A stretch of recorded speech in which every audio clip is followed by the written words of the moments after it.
That beautiful reenactment of one of my sister publishers, Iota Phi Barnett. And thank you for inviting me to share this occasion with you today. I was just a tad, I wasn't late, but I was a tad later than I planned to be because I've been watching today, and some of you also may have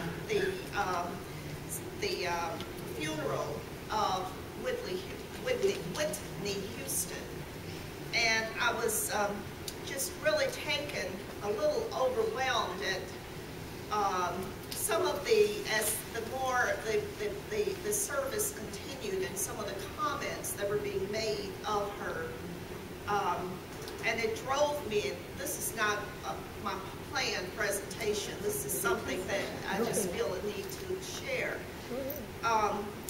But listening to some of the comments that were made by Kevin Costner and Clive Davis and some other people, and to realize how we know this young lady had issues,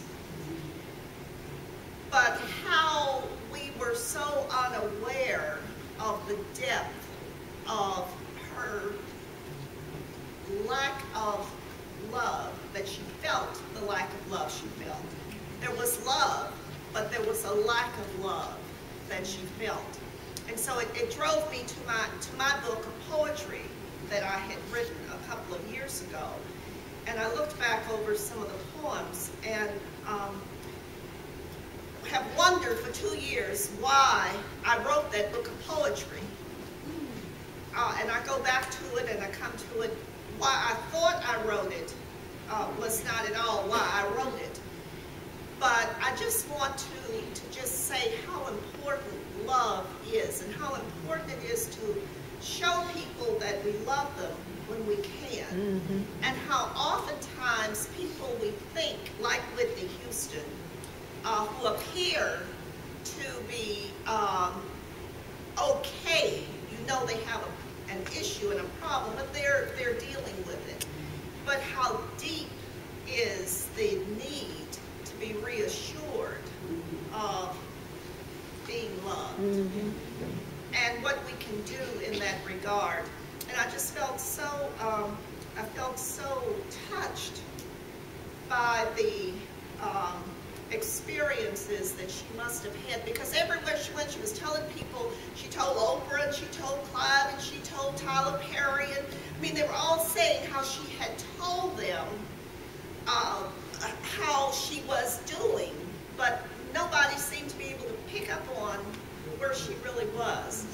And so one of the things as African American women that can be our downfall is the appearance that we sometimes give of being overly strong.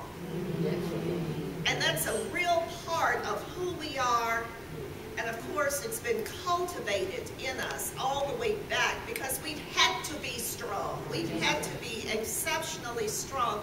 We've had to carry the weight of the race in a way that has not been acknowledged and appreciated and valued. And so I just want to say that if there's someone in your life or someone you encounter that you really do feel close to, or whether you feel close to that person or not, let them know you love them.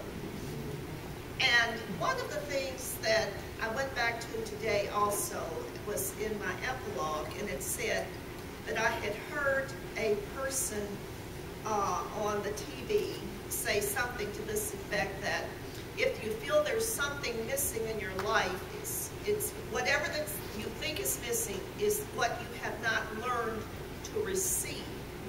And so if you, as Whitney, feel unloved, then it can be because you've never learned to receive love. And so I want to get back to my book again and kind of get more into that, because I feel there's some revelation that God is giving me on that. But our purpose here today is to celebrate being African American and being a woman. as a part of that. And at the Journaling Guide, and I did bring some copies for those of you who may not be subscribers or not receiving the paper, we've been, and we do this every year, we always do special features and stories in alignment with the theme. And of course, this year's theme is African American women, culture and history. And so it's been a very good experience. We've done 3 weeks. We have one more week to do of African American women. And perhaps the biggest challenge has been limiting the work and the people that we have focused on, because there are so many of us who have names and unnamed, who have made such valuable contributions to bring us to where we are today. So it's been an exciting time to go through these stories and follow the history of black women in America from an enslaved and oppressed population into the leadership positions that we have had in our quest for freedom, full freedom in this country. And so today we're paying tribute to the black woman. And before I get started, I want to pay special tribute, and there is a place on the program, but I want to take the lead for Dr. Evelyn Sears Peavy, who for 25 years was a part, an active part of the Journaling Guide.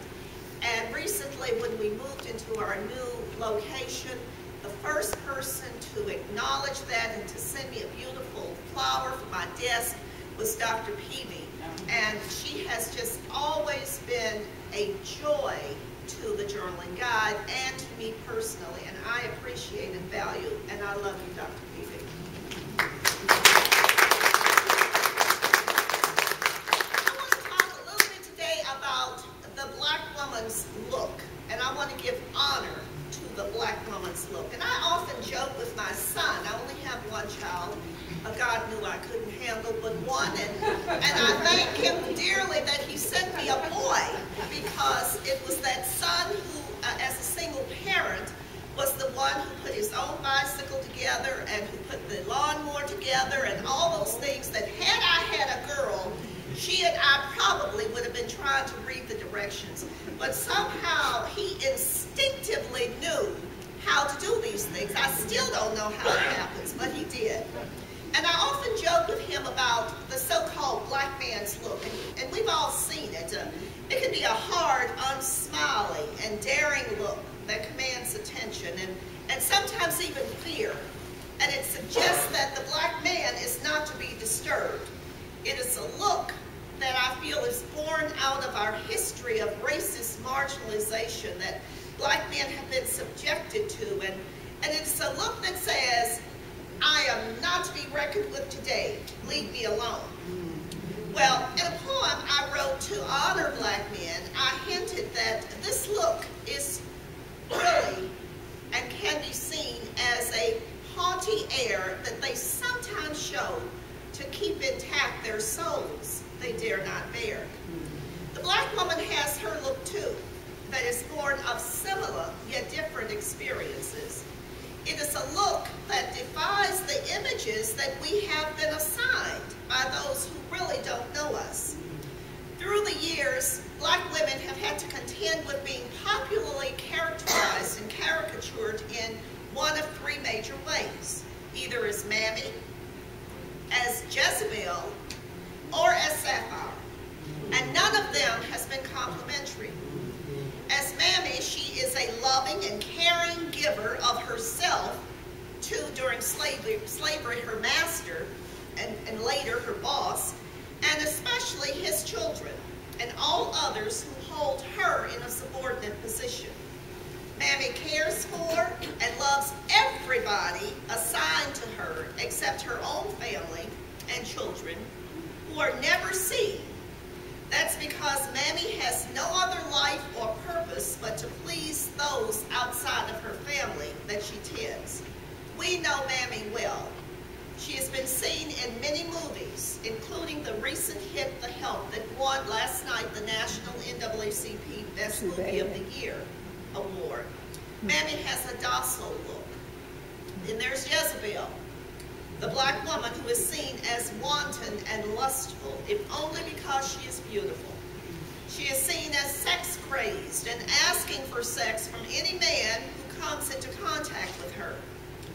Named for the biblical character, Jezebel not only seeks out and commands attention from men who unleash their own lustful passions on her, but she actually enjoys it. She has a seductive look. Which brings us to Sapphire, who takes no stuff from anybody, especially a black man.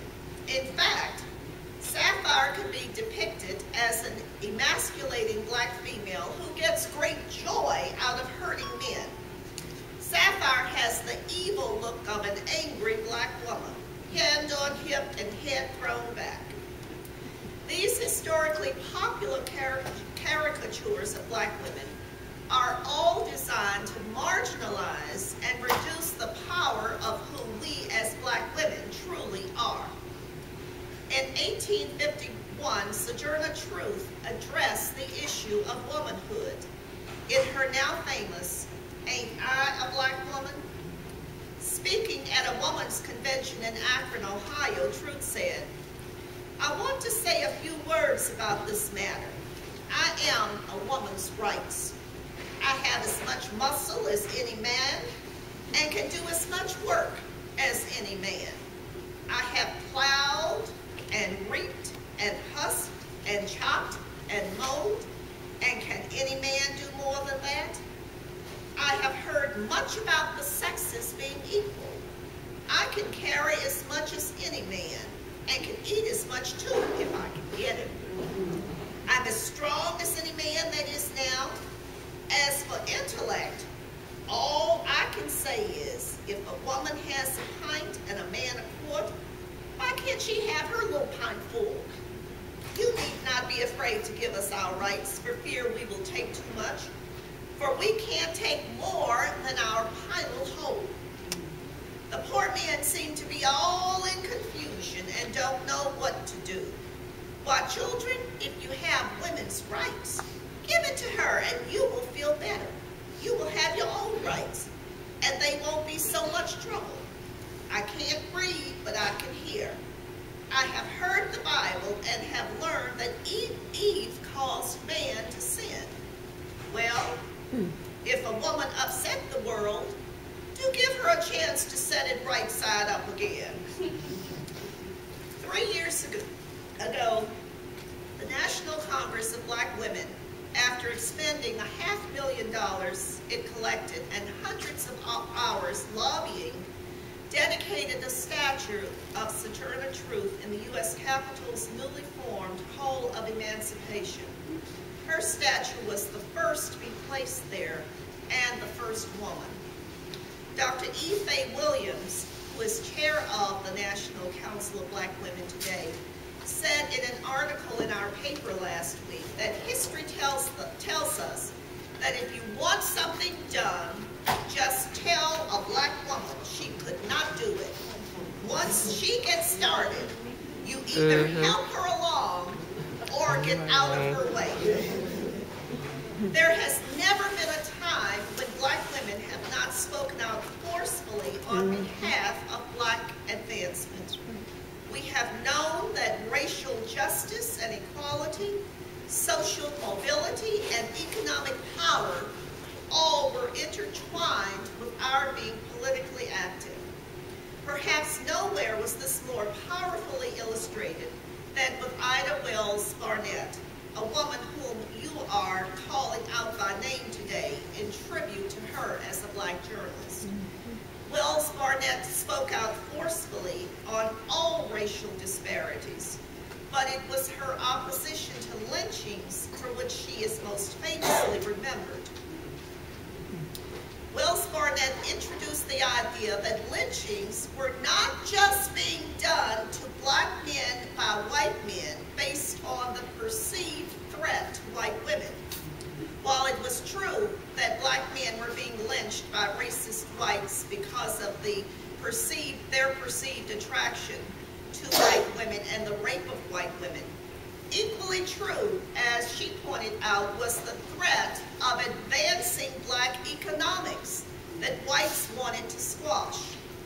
In Memphis, where Wells Barnett had a newspaper which was the depository for her fiery editorials, she did not bite her tongue. She claimed that 3 grocers had been lynched because they were prosperous and threatened the white economy. It was enough to have her run out of town and her printing press destroyed. But that didn't stop Wells Barnett from her crusade against lynchings, which she continued as a writer for the New York Age when she resettled in New York. Until her death, she dedicated her life to the cause of black freedom.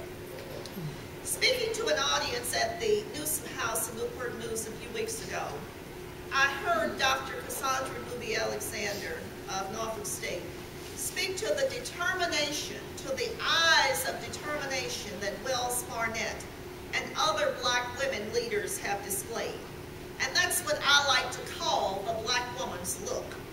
It is in the eyes of these women that the message of truth has been delivered. Perhaps you too will remember a parent, a grandparent, a teacher, or some church lady who did not have to say a word when you or others were acting up. It was the look that let you know you were in trouble. You remember, we all do. The black woman's look issues an unspoken warning that she is not to be taken lightly. Rosa Parks had the look when she refused to give up her seat, which was in the colored section of the bus. But a white man couldn't find a seat in the white section, so he wanted her to move. It was the same black woman's look in the eyes of Harriet Tubman that kept the silence of her frightened slaves as they made their escape to freedom through dangerous territory. It was the black woman's look in the eyes of Shirley Chisholm in the U.S. House of Representatives that made her colleagues know she was unbought and unbossed, the name of her autobiography. It was the black woman's look in the eyes of Maggie L. Walker that created a bank in 1903 in Richmond, Virginia that continues today as Consolidated Bank and Trust.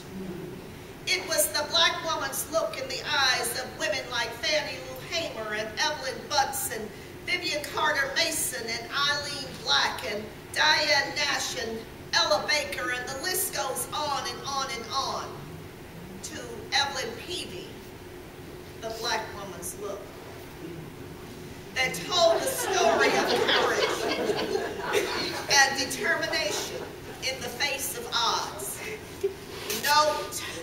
No turning back.